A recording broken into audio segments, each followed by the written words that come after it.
Why did you go overtime, right? So, and the reason also because people have to trade the next morning, so that's why we're kind of aware of the time. All right. So we don't cover any other pairs unless Steve approves of it, beside the one that he told me to. That's why if you look at Jim's chart and Doug's chart and my chart, they're pretty much we show the same pairs. All right, the majors and the euro and pound crosses. That's it. Okay, bud. All right. Let's talk about something interesting. You guys ready? Okay. ARs. Okay. For some of you guys, this will be a review. All right. It should be a review for some of you guys. Some of you guys are hearing it for the first time. So the question is, what is an AR? An AR move. We talk about AR moves, right? Now, I was just kind of going through some of my notes from Steve going back 2012, 2011, 2012, right? It's been that long since I took Steve's class. And in my notes, Steve clearly mentioned how market makers like to induce breakout traders. So here's the inducement of the breakout trader. They're going to come below the Asian range at the start of start of London. They're going to induce the shorts, right? People are going to automatically start going short there because they're breakout traders. That's what they do, right? And then where do they put their stop? In the middle of the Asian box, right? So this is the 50% pullback of the Asian box, right? The 50% of the Asian box happens to line up with the 50 EMA. So that's why we call it an ID. It's like the 50-50 bounce on the 1 hour chart, except it's intraday. All right, so you can get many of them on multiple pairs. So what is the deal? The deal is you have to know where your anchor is, your intraday anchor. Okay, now it's pretty simple. You're like, wait, what do you mean? It's very simple to know where the anchor is. It's because I already gave you a very important tip. When I take these trades, the market baseline got to be below the static. All right, when I take these trades, the market baseline has got to be below the static, the ID and the AR, both. Right? If I'm going short and the market baseline is above the static, that is not an ID or an AR move. It's something else. Okay? Alright, so when they induce, they come back to the 50% of the Asian box and the 50 EMA, right? And the static 50. So they're going to come within 1.5 points of the static, the AR will, and the ID will. Okay? You wait for the pullback and then you fire the short, right? So we're going to look at multiple examples of the same thing. Next week we're going to look at the AR 00. Same thing. This is the 00 line, the bottom and the top. You're like, why did the bottom and the top? This is 00 line because sometimes they'll induce below and then they'll come back and they'll bounce off that using the Asian bottom as resistance. And same thing. So I use the top and bottom as the 00 line because they're going to break above, they're going to bounce off here on the 50 and then they go long like that. Okay? So keep it simple. The top and bottom are the zeros and the middle is the 50. Okay? So this is considered an AR50. Got one leg. Okay? Same thing. Alright? 1350 cross. Now, usually 1350 cross first pullback is an ID move. But if they induce out of the Asian box, you can sometimes have an AR-ID combo. Stronger setup. It's a better setup than combo setup. Alright? Induce, come back to the 50% of the Asian box, the 50 EMA, and then they roll. Right? Now if the RSI line traps the static, even better. But if the RSI line misses the static, it cannot miss it by more than 1.5. Right? Boom. Easy. Okay. Same thing here. Here's my anchor. 1350 cross. Pull back. So here's my ID move. Kind of sort of, right? Market baseline is still kind of sort of above, not really sure. But here, they induce breakout traders. Here, they didn't touch the water, so this is nothing. They induce, below the blue tracer, below the Asian box. See how they went to the bottom, the lower blue tracer, they went to lower blue tracer, right? Like I told you, they come in, they hit it, close below, and you pop it, boom. Okay.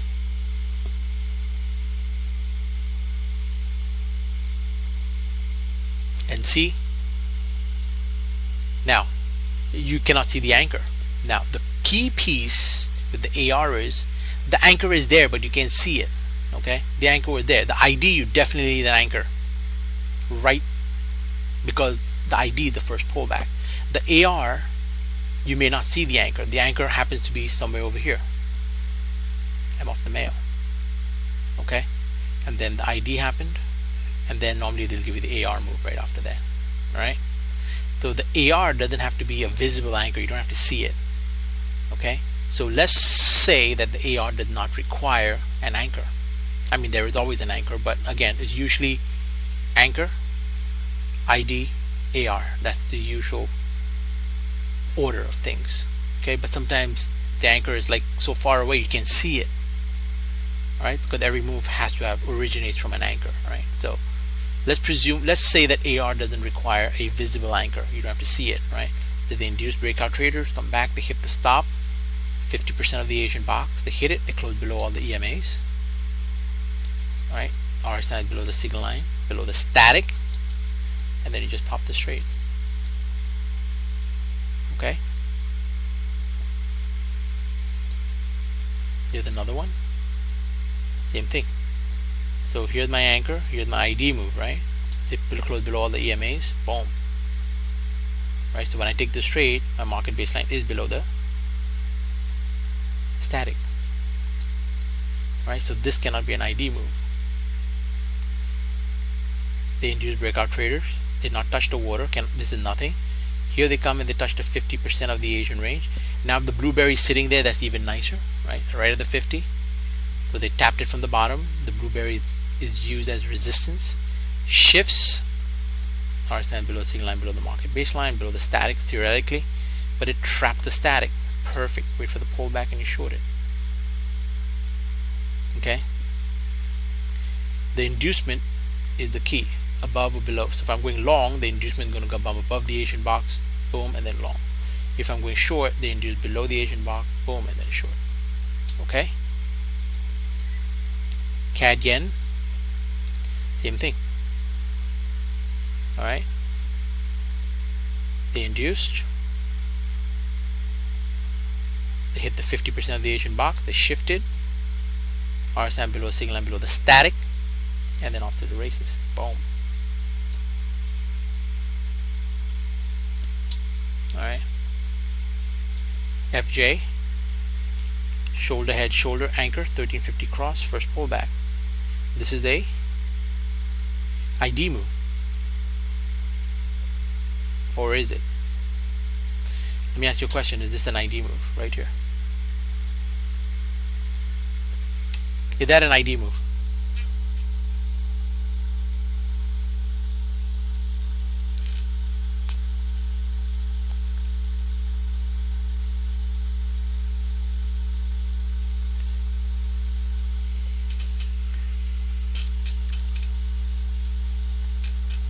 Okay, some people saying no, some people saying yes.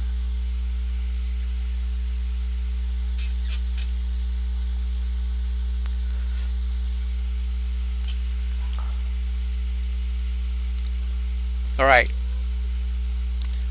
So, what is this, right? An ID move. What's one of the requirements for an ID move? The market baseline got to be below the static. The market baseline, the yellow line, got to be below the static. The market baseline is not below the static. So this is not an ID move.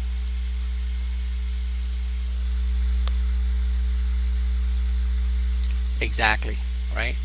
So this becomes like a anchor move, right? So here, look at this. Close at the extreme of structure. 77 pips, 1 times the ADR. That means what? I'm in the area of a 5200 non-cross safety. Alright, happens to not have a visible stop hunt because the stop hunt is done inside the Asian box. 1350 cross, first pullback. How do I know? When they did the 1350 cross in the first pullback, the market baseline went slightly below the static. That's why I know this is a better trade than this. So this is an anchor move. This is an anchor. You just can't see it. Okay, you just can't see it because the stop hunt was done inside the Asian box. Okay, 1350 cross, first pullback. Following the rules, when they do the first pullback, my market baseline got to be below the static. So when this candle shifts and closes, market baseline is clearly, the yellow line is clearly below the static. That's why you pop this trade right there. Boom. I know it's tricky. Some people are saying that ugly advanced, it's like an ugly M structure. Yeah, you could say that. Boom. Because the distance between the second leg and the first leg is less than 10 pips. That makes it an M structure. The problem with this being an anchor is that there's no visible stop hunt. So I would trade it as an ID move. IDAR, induce. Boom, and I was shorted. As long as my market baseline below the static. Alright. George is asking, what do you mean by trapping? This is a trapping move. It goes the market baseline below. Let's look at the previous one. See how it goes above the static. I'm going short, right? Goes above the static and comes back below and closes below the static. So RSI single line cross can cross anywhere. Doesn't matter. RSI is going to be below the static when I start entering my trade, right? So that means the black line is going to be below the static 50 when I start taking my trade. Alright, that's why RSI is below the single line, below the static. So this is a trapping move where it goes above and comes back below. Sometimes they do the bouncing move where they don't. So for example, if I'm looking for a long or a short, so like let's presume that this was an ID move and it touched the water and this misses it, this is considered a bouncing move. So if it's a bouncing move, then I cannot be short from the static by more than 1.5. You see what I'm saying? So let's presume that this one touched it and it rolled over. This is an ID move, and I call that a RSI line bounce, a TDI bounce. Okay, this is considered a TDI trap. All right, very nice. AJ, okay, they induced, they came back, they hit it, and they went long from here. Stayed above the 13, boom, right? The question is, does it qualify, right? First, I like 2 pins, right? I like, in other words, this is 1 pin. I like a second pin here, or the candle can start from here green and go up, straight up like that. Second of all, the distance between, I purposely picked this one, not because I don't know what I'm looking at. I purposely picked this one because I want to show you that the distance between, this is called a TDI bounce, right? That means the distance between the bottom, the lowest point of the RSI line to the static cannot be more than 1.5, right? Sometimes they'll give you 1 bounce, sometimes they'll give you 2 pins, right? Again, I prefer 2 pins, but 1 pin will also work as long as everything lines up, as long as everything confirms, right? By the time this candle closes, RSI is above the single line, above the market baseline, above the static, and then it stays above the 13, and you get your target. Induce, hit the stop. Notice the 50% of the Asian box, the water, and then the roll. Alright, and the last example, same thing, right? Comes up the anchor, blue tracer, here the little half a bat move, close below all the EMAs, short, boom. Again, ADR is only 46 pips, so don't expect a 30 pip drop from here. Not gonna happen. Okay, 1350 cross, here's your ID move, which kind of went sideways and it dropped, right? And here's my AR move. They induce breakout traders. They come back to 50% of the Asian box, the 50 EMA. They close. That's a static trap. RSI below, signal below the static. When this candle closes, the next one opens up. I'm going to pop it. Boom. That's my move. All right. Notice where they came up to. 15 pips, right around this area. Stutter, stutter, stutter, stutter, stutter. Hours, hours, hours, and then drop again. Okay. Pretty simple to see. Look for it. They present, I would say, at least on average you should get about half a dozen of these setups during the week. Alright, So in other words, if you're looking at 12 pairs, you should have on average minimum 6. Usually you get 1 on each pair per week. Okay, would I consider that an ugly advanced M anchor on the previous candle? You mean? I mean a previous example.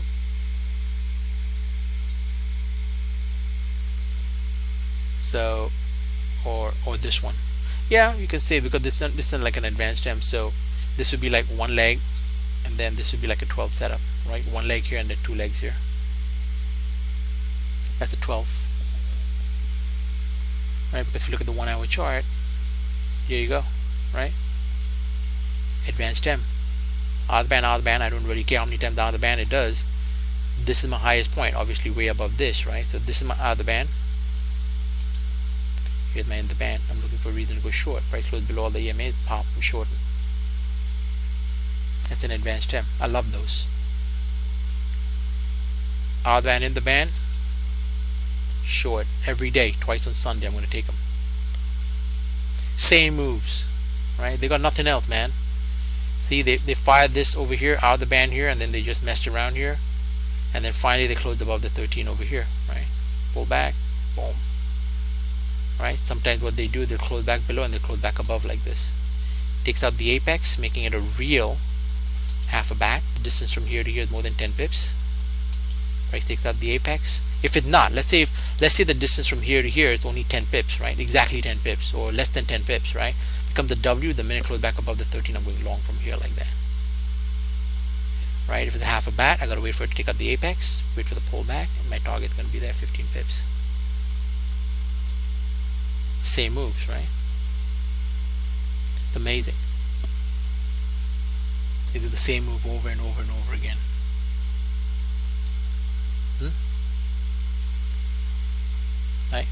Right to the blue tracer, and then look at that, the key, the shift candle. You see how beautiful it is? No wicks.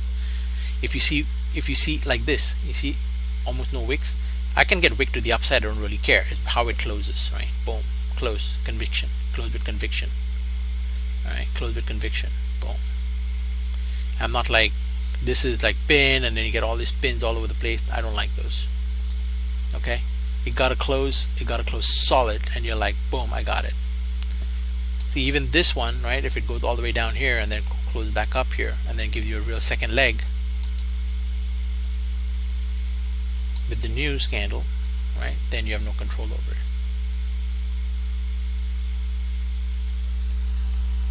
All right.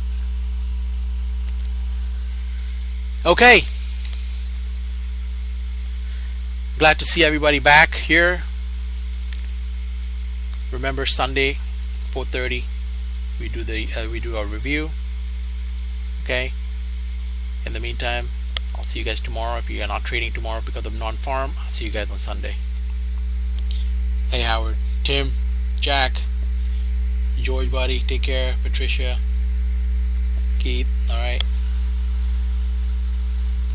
Appreciate it, Keith. Thank you. Have a good night. Sean, ciao. Vinesh.